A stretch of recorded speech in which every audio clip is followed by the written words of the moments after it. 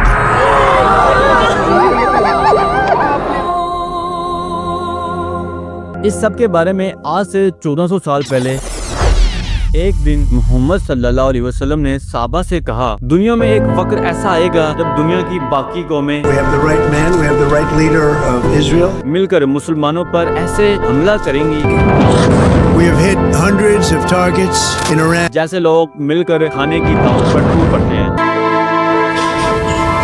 जिस पर एक साहबी ने आप सल्लल्लाहु अलैहि वसल्लम से पूछा, क्या मुसलमान उस दिन दुनिया में बहुत कम होंगे, इसलिए ये लोग हमारे ऊपर हमला करेंगे?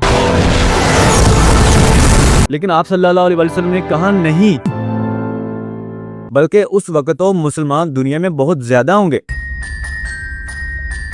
लेकिन तो मुसलमानों की मिसाल दुनिया में ऐसी होगी जैसे पानी के ऊपर गंद और झाग होती है। तुम्हारे दुश्मनों के दिलों में तुम्हारा कोई खौफ नहीं होगा और तुम मुसलमानों के दिलों में सिर्फ और सिर्फ दुनिया की मोहब्बत होगी और मुसलमान मौत से डरेंगे। इस हदीस के बाद अगले 1000 साल तक मुसलमान ही पूरी दुनिया के सुपर पावर रहे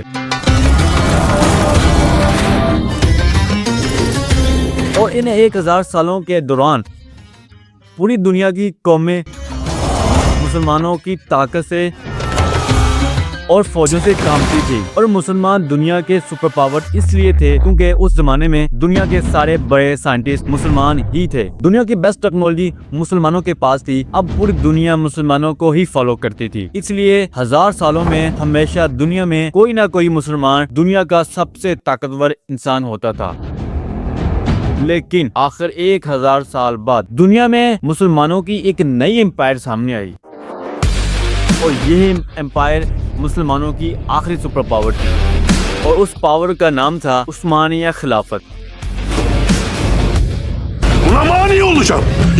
अब यहाँ तक तो सब ठीक था, लेकिन यहाँ पर उस्मानिया खिलाफत ने मुसलमानों की हिस्ट्री की सबसे बड़ी गलती कर दी। उस्मानिया खिलाफत के दौर में अचानक यूरोप में एक नई टेक्नोलॉजी इजाद हुई जिसका नाम था the printing press. I did it.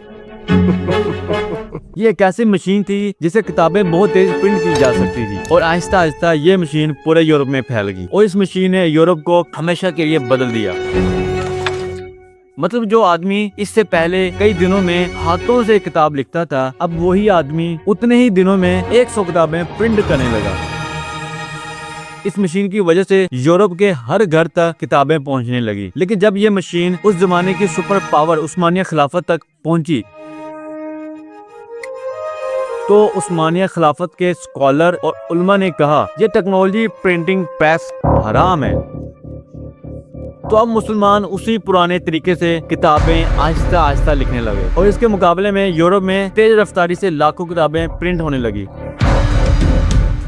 इस मशीन से पहले यूरोप में सिर्फ मर्द ही किताबें पढ़ सकते थे, लेकिन जब पहली मर्तबा यूरोप के हर घर तक किताबें पहुंचने लगी तो पहली मर्तबा यूरोप की औरतें भी ये किताबें पढ़ने लगी और यहाँ से यूरोप में एक बहुत बड़ा चेंज आया क्योंकि अब यूरोप की एक एजुकेटेड औरतें अपनी नई जनरेशन की तरबियत करने लगी और जब इन पढ़ी लिखी माओं की वजह से यूरोप में एक नई जनरेशन सामने आई तो उसी जनरेशन में दुनिया के सबसे बड़े साइंटिस्ट पैदा हुए जैसे न्यूटन और थॉमस एडिसन वगैरह। ये वो पॉइंट था जहां से पहली मर्तबा पिछले 1000 सालों में आहिस्ता आहिस्ता यूरोप मुसलमानों से आगे बढ़ने लगा और जब यूरोप में ये सब कुछ हो रहा था, यहाँ मुसलमान उसी शैया सुन्नी बहस में पड़े रहे जिस तरह आज पड़े हुए हैं। निकालो, ये फिर बोल रहा है। और यहीं से रसूलुल्लाह सल्लल्लाहु अलैहि वसल्लम की हदीस पूरी होने का वक्त शुरू हो गया क्योंकि पहली मर्तबा यूरोप के बादशाहों के दिलों से मुसलमानों का खौफ आहिस्ता आहिस्ता निकलने लगा क्योंकि आहिस्ता आहिस्ता दुनिया की सारी टेक्नोलॉजी यूरोप और अमेरिका में बनने शुरू होगी और मुसलमान बस आपस में बहस करते रहे। और अब जब मुसलमानों के हाथों से आहिस्ता आहिस्ता ताकत जा रही थी, अचानक आउट ऑफ नोवेयर मुसलमानों पर तारीख का सबसे बड़ा अजाब आ गया, वर्ल्ड वॉर 1।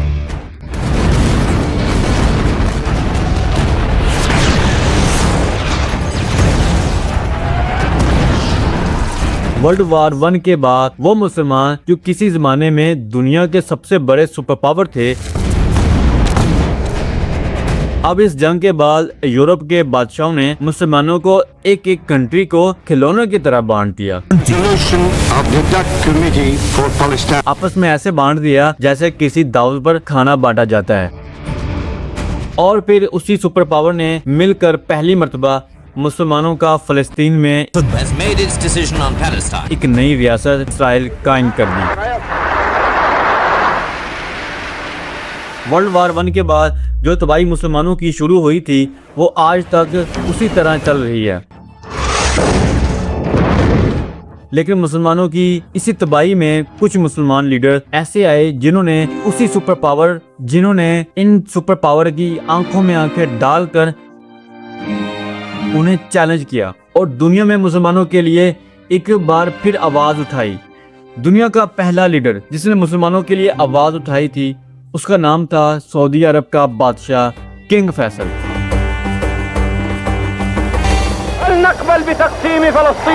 शाह फैसल ने सबसे पहले अपने मुल्क की इकोनॉमी ठीक की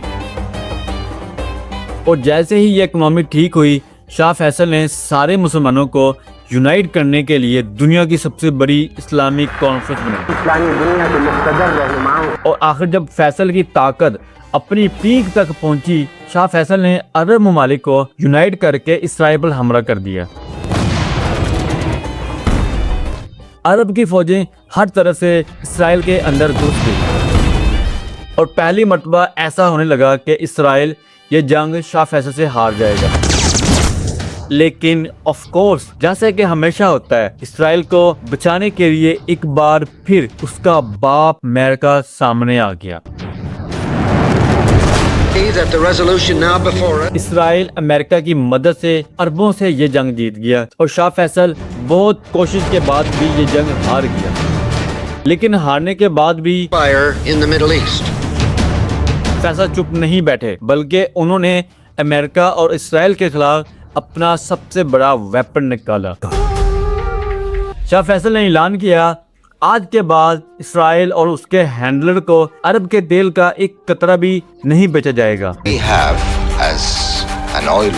शाह फैसल के इस एक हुक्म से पूरी दुनिया की इकोनॉमी तेजी से नीचे गिरने लगी। सुपर पावर अमेरिका को हुआ। और जब शाह फैसल इतनी आसानी से इसराइल और अमेरिका को धमकियां दे रहा था, अचानक कुछ ही अरसे के बाद शाह फैसल के अपने ही भतीजे ने धोखा देकर उन्हें गोली मारकर शहीद कर दिया। शाह फैसल के मरने से पूरी दुनिया के मुसलमान ऐसे ही खफा थे जैसे आज आयतुल्लाह खमेनी के जनाजे पर। और एक टीवी एंकर रो रो कर कह रहा था, आज मुसलमान दुनिया का बाप मर चुका है। शाह फैसल के बाद अब मुसलमान दुनिया में ऐसा कोई भी लीडर नहीं था जो मुसलमानों के लिए आवाज उठाता। और शाह फैसल के बाद ऐसा लग रहा था कि कोई भी मुसलमान लीडर अब अमेरिका को धमकी देने की कभी गलती नहीं करेगा। लेकिन ऐसा नहीं हुआ, क्योंकि जैसे ही सऊदी में शाह फैसल को मारा गया, सऊदी के पास ही एक मुल्क ईरान में एक नया लीडर तेजी से सामने आ रहा था। ईरान के लोग आहिस्ता आहिस्ता अपने बादशाह से नफरत करने लगे और सब उस आदमी को नया लीडर मानने लगे थे। और उस आदमी का नाम था आयतुल्लाह खमेनी। खमेनी अपने लोगों को समझाया करता था, इस्लाम सिर्फ मस्जिद और घर में बैठकर इबादत करने का नाम नहीं,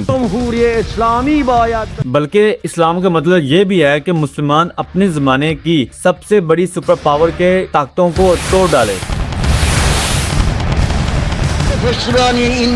इसलिए शाह फैसल के जाने के सिर्फ 4 साल बाद खुमैनी ने ईरान के बादशाह को भगा दिया, पूरे ईरान को अपने कंट्रोल में लिया। और खुमैनी इतना बड़ा लीडर था कि जब उसका जहाज ईरान में लैंड हुआ तो उसे वेलकम करने के लिए अराउंड 70 लाख प्लस लोग खड़े थे। खुमैनी मुसलमान दुनिया का वो अकेला लीडर था जिसे कोई भी सुपर पावर कंट्रोल नहीं कर सकती थी। और खुमैनी खुद भी बार बार अमेरिका की आंखों में आंखें डालकर उन्हें धमकियां दिया करता था। इसलिए पहले दिन से ही अमेरिका और इसराइल किसी भी तरह खुमैनी से जान छोड़ना चाहते थे और आखिर उन्हें इसका रास्ता मिल गया। ईरान के पास ही एक मुल्क इराक में भी एक नया लीडर सामने आया, सद्दाम हुसैन।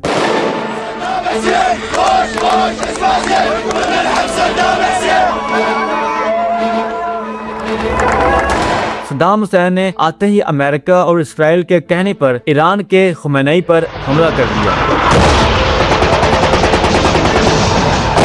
और एक बार फिर मुसलमानों की आपस में जंग शुरू होगी। सद्दाम हुसैन का हमला इतना बड़ा था कि खुमैनी की फौजें आहिस्ता आहिस्ता पीछे हटने लगी और ऐसा लगने लगा कि सद्दाम हुसैन खुमैनी से ये जंग जीत जाएगा। यहाँ तक कि सद्दाम हुसैन ने टीवी पर आकर खुमैनी को दज्जाल भी कहा। अब जब सद्दाम और खुमैनी की ये जंग चल रही थी, अचानक ईरान में सद्दाम हुसैन को सपोर्ट करने वाले एक ग्रुप ने ईरान के प्रेसिडेंट पर हमला कर दिया, जिससे ईरान के प्रेसिडेंट मर गया। इस हमले में खुमैनी का एक और स्टूडेंट भी बहुत बुरी तरह जख्मी हो गया और उसका हाथ इस हमले से हमेशा के लिए पैरालाइज हो चुका था। उस स्टूडेंट का नाम था अली खुमैनी। अब जब ईरान का कोई भी प्रेसिडेंट नहीं था, इसलिए जंग के दरमियान ही दोबारा प्रेसिडेंट के इलेक्शन करवाए गए और ये इलेक्शन खुमैनी का यही स्टूडेंट अली खुमैनी जीत गए और पूरे ईरान के प्रेसिडेंट बन गए।